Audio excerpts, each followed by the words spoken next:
الحمدللہ رب العالمین والصلاة والسلام علی سید الانبیاء والمرسلین اما بعد فاعوذ باللہ من الشیطان الرجیم بسم اللہ الرحمن الرحیم۔ آگے وان ابی ہریرہ رضی اللہ عنہ، حضرت ابو ہریرہ بیان کرتے ہیں کہ ایک مرتبہ ایک شخص نماز ادا کر رہا تھا، اس نے اپنے تہمبل لٹکایا ہوا تھا، تو نبی اکرم صلی اللہ علیہ وسلم نے اس سے فرمایا جاؤ اور وضو کرو۔ وہ شخص گیا، اس نے وضو کیا، پھر وہ آیا تو نبی اکرم صلی اللہ علیہ وسلم نے فرمایا جاؤ وضو کرو۔ ایک دوسرے شخص نے آپ کی خدمت میں عرض کی یا رسول اللہ، آپ نے اس شخص کو وضو کا حکم دیا، پھر آپ خاموش بھی رہے۔ نبی اکرم صلی اللہ علیہ وسلم نے فرمایا کہ یہ تہمت لٹکا کر نماز ادا کر رہا تھا اور اللہ تعالیٰ ایسے شخص کی نماز قبول نہیں کرتا۔ تکبر کی وجہ سے تہمت لٹکا کر نماز پڑھنے کے بارے میں آئی ہے، لٹکا کر نماز پڑھتا ہے۔ اس حدیث کو امام ابو داؤد نے صحیح اسناد کے ہمراہ روایت کی اور امام مسلم نے شرط کے مطابق۔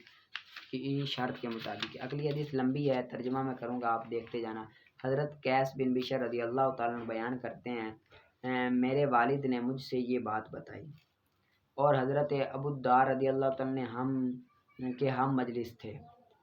وہ فرماتے ہیں کہ دمشق میں ایک صحابی رسول موجود تھے، ان کا نام سہیل بن حنظلہ تھا۔ وہ تنہا رہنا پسند کرتے تھے اور بہت کم لوگوں سے ملا جلا کرتے تھے۔ وہ نماز پڑھا کرتے تھے، جب اس سے فارغ ہو جاتے تو تسبیح پڑھتے تھے۔ ایک مرتبہ وہ ہمارے پاس سے گزرے، ہم اس وقت حضرت ابو الدرداء کے پاس موجود تھے۔ حضرت ابو الدرداء نے کہا آپ ہمیں کوئی ایسی بات بتائیے جس سے ہمیں فائدہ ہو اور اس سے آپ کو کوئی نقصان نہ ہو۔ تو انہوں نے بتایا نبی اکرم صلی اللہ علیہ وسلم نے ایک مہم روانہ کی، جب وہ واپس آئے تو ان میں سے ایک شخص آیا اور اس محفل میں بیٹھ گیا جس میں نبی اکرم صلی اللہ علیہ وسلم تشریف فرما تھے۔ اس نے اپنے ساتھ موجود دوسرے شخص سے کہا آپ نے سنا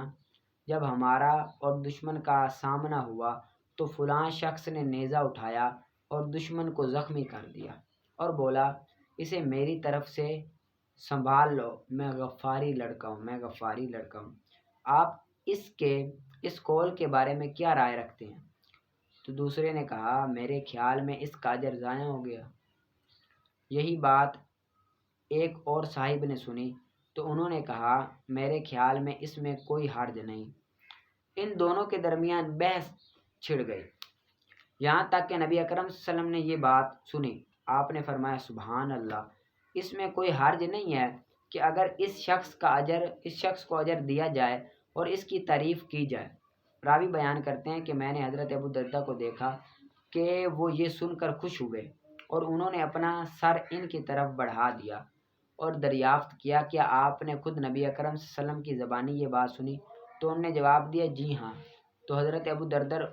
مسلسل ان سے یہی بات پوچھتے رہے، یہاں تک کہ میں نے یہ سوچا کہ کہیں ان کے گھٹنوں پر سوار نہ ہو جائے،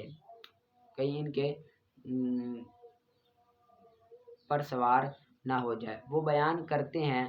ایک مرتبہ وہی صحابی ہمارے پاس سے گزرے تو حضرت ابو الدرداء نے ان سے کہا آپ ہمیں کوئی ایسی بات بتائیے جس سے ہمیں فائدہ ہو اور وہ آپ کو کوئی نقصان نہ پہنچائے۔ انہوں نے بتایا کہ نبی اکرم صلی اللہ علیہ وسلم نے ہم سے فرمایا تھا گھوڑے پر خرچ کرنے والا شخص اپنے ہاتھ کو صدقے کی طرف بڑھانے کی مانند ہے جو ہاتھ کو پیچھے نہیں کھینچتا۔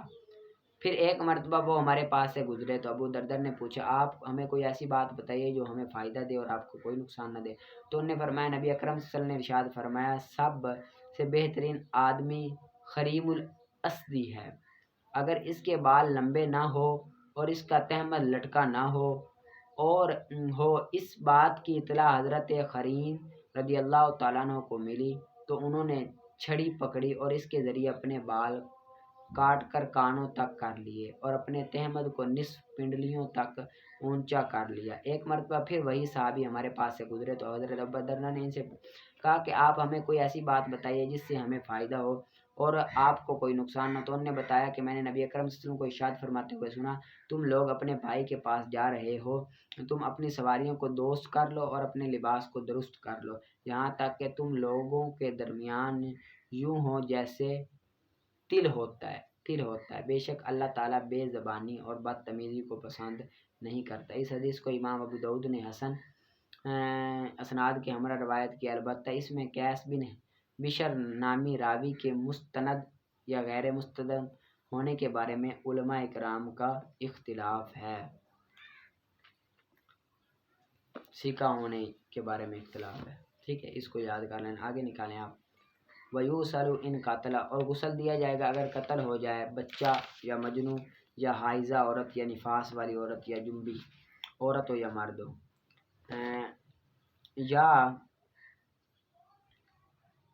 یا ٹھہرا لڑائی ختم ہونے کے بعد کچھ دیر، وہیں طور پر کھا لیا یا پی لیا یا سو گیا یا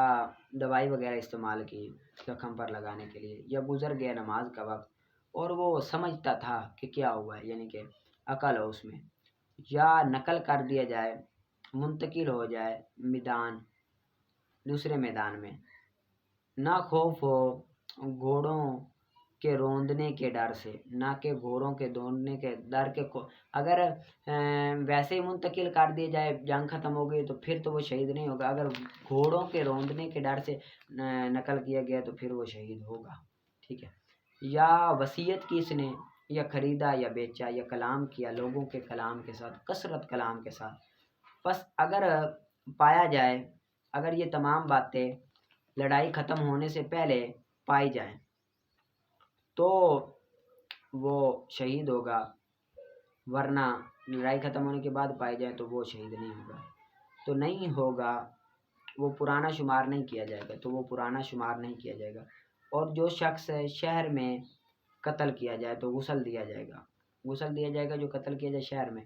اگرچہ معلوم نہیں ہے کہ وہ قتل ہوا ہے کسی دھاردار چیز کے ساتھ ظلم کی وجہ سے، یا قتل کیا گیا ہے کس حد کی وجہ سے یا قصاص کی وجہ سے، تو نماز پڑھی جائے گی، اس پر غسل دیا جائے گا، ٹھیک ہے، اس کو یاد کر لینا، آگے نکالیں آپ ہدایت النحو کا، آگے آپ نے یاد کر کے آئیں گے اس میں مسئول کی، آگے اس میں مسئول وہ اسم ہے جو صلاحیت نہ رکھتا ہو کہ وہ مکمل جملے کی جز بن جائے، تام مکمل جملے کی جز بن جائے، مگر اس کے بعد صلے کے ساتھ، خود صلاحیت نہیں رکھتا مکمل جملے کی جز بنے گی مگر صلے کے ساتھ صلاحیت رکھتا ہے، اور صلہ جملہ خبریہ ہوتی ہے، اور ضروری طور پر اس میں عائد کا ہونا ضروری ہے جو لوٹے مسئول کی طرف، اور اس کی مثال الذی ہے ہمارے کل، الذی جا الذی ابو قائم او قام ابو، آئے وہ جس کا باپ کھڑے ہونے والا ہے، اب یہ ہو ضمیر ہے، یہ جس کا باپ الذی کی طرف لوٹ رہی ہے، یا کھڑے ہونے والا ہے اس کا باپ، اور الذی مذکر کے لیے، اللذانی ذینی مؤنث کے لیے، اللتی مؤنث کے لیے، اللتانی اللتینی یہ دونوں مؤنث کے لیے ہیں، اور الذین اور الاولا یہ جمع مذکر کے لیے ہے، اللاتی اللواتی اللائی اللائی یہ جمع مؤنث کے لیے، اور ما اور من، اور این ایتن، اور ذو بمعنی الذی بنی تئی کی لغت میں، شاعر کے قول میں یہ بھی اس میں مسئول ہے، جس طرح کہ شاعر کا قول فَإِنَّ الْمَاءَ مَاءُ أَبِي وَجَدِّي وَبِئْرِي ذُو جَفَرَتْ وَذُو تَبَیْتَ، اب یعنی کہ الذی جفرتہ اور الذی تبیتہ ہے، یہ یعنی کہ ذو بمعنی الذی کے معنی میں ہے۔ اب یہاں پر جو انہوں نے بات کی نا این اور ایتن،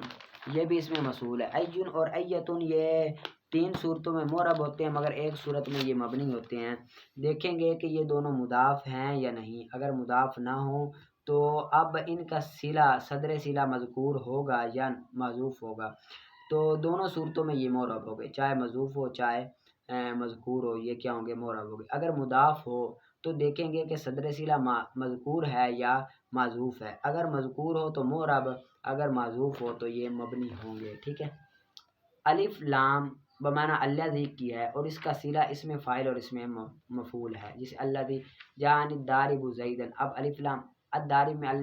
الف لام بمعنی الذی ہے، اور ضارب یہ شبہ جملہ اس میں اوپر صلہ بن جائے گا، یعنی کہ الذی یضرب زیدا، یا جاءنی المضروب غلامہ، جائز ہے عائد کو حذف کرنا لفظوں سے اگر ہو مفعول، اگر عائد مفعول ہو تو لفظوں سے حذف کرنا جائے، جس طرح قام الذی ضربت یعنی الذی ضربتہ، اب ہو ضمیر تھی تو حذف کرنا جائز ہے عائد کو، اور تو جان کے این اور ایتن معرب ہے مگر جب کہ معذوف ہو ان کا صدر صلہ، ان کا صدر سلا معذوف ہو تو یہ مورب ہے. جس طرح کہ اللہ تعالیٰ کے قول ثم لننزعن من کل شیعۃ ایہم اشد الرحمن عتیا ای ہوا شد، اب یہاں پر اس کا جو صدر سلا ہے وہ بھی محذوف ہے اور مضاف بھی ہے اور صدر سلا بھی معذوف ہے. ٹھیک ہے، ہوا یہ صدر سلا یہ بھی معذوف ہے اور یہ کیا ہے مضاف بھی ہیں. تو اسی وجہ سے ایو کے مضاف ہے نا، ہم ضمیر کی طرف مذکور ہے اور اس کا صدر سلا بھی معذوف ہے، تو اس وجہ سے یہ کیا ہے مورب ہے، مبنی نہیں ہے. ٹھیک ہے، ان کو آپ نے اچھی طرح سے محنت کر کے یاد کر لیں. آگے اسماء افعال ہیں، اسماء افعال کا آپ نے اچھی طرح سے یاد کر کے آنا ہے، محنت کر کے ٹائٹ کر کے، اور آگے اسماء اصوات بھی آپ کر کے آ جانا. ٹھیک ہے، ان دونوں کو آپ اچھی طرح سے وی آئی پی کر کے ترکیب عبارت بھی نکالنی ہے اور حاشیے کو بھی اچھی طرح سے دیکھ کر آیا کریں، پڑھ کے محنت کر کے آیا کریں. ٹھیک ہے، پڑھا سنا.